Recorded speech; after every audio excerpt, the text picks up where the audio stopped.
An extraordinary display of U.S. military power and pageantry during the Armed Forces Farewell Tribute to President Barack H. Obama, January 4th, inside Joint Base Myer-Henderson Hall's Comey Hall.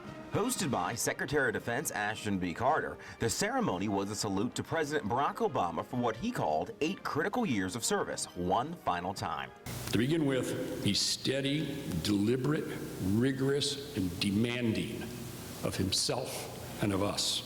Flanked by Vice President Joe Biden and surrounded by service secretaries, Pentagon top brass, and a number of national and international dignitaries, Secretary Carter praised the president's 2 terms in office. For example, his relationship with NATO allies against 21st century threats and the strengthening of defense relationships with key regional partners. Whether it was accelerating the counter-ISIL campaign, stopping the spread of Ebola, or rebalancing the Asia-Pacific, President Obama has always insisted on getting the job done right to the end. Secretary Carter also praised the president's support for members of the U.S. military, his leadership in national security decision-making that involved them to meet what he called necessary global ambitions and viability. He also provided insight into how the president operated inside the White House Situation Room and Oval Office. And he was always willing to listen to what we had to say, even if I knew it wasn't something he wanted to hear. President Obama also knows it's not only whether the decisions made are good that matters, but also whether they're implemented with excellence. Now, that's a management style that's actually rare among policymakers in Washington. Taking to the podium, President Barack Obama spoke of the mission that binds all branches of the military. At times of division, you've shown what it means to pull together.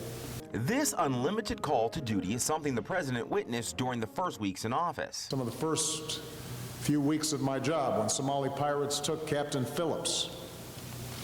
Later on, when they kidnapped Jessica Buchanan. It was you that went in. And as he leaves. Because of you, we are leading the global coalition against ISIL. These terrorists have lost about half of their territory. They are losing their leaders. Towns and cities are being liberated, and I have no doubt this barbaric terrorist group will be destroyed because of you.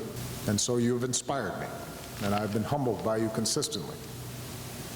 And I want every American to know what I know. Through year after year after year of continuous military operations, you have earned your place among the greatest generations. As Commander-in-Chief of the finest fighting force, President Obama received the Department of Defense Medal for Distinguished Public Service. Moreover, the U.S. Navy Distinguished Public Service Award, the U.S. Air Force Decoration for Exceptional Civilian Service, and the U.S. Coast Guard Distinguished Public Service Award.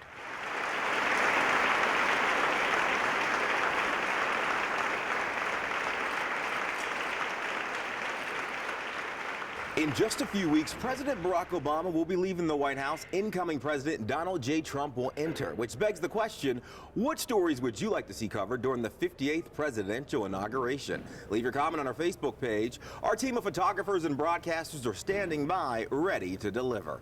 Reporting in Arlington County, Virginia, I'm Technical Sergeant Arthur Mondale Wright, Capitol Guardian News.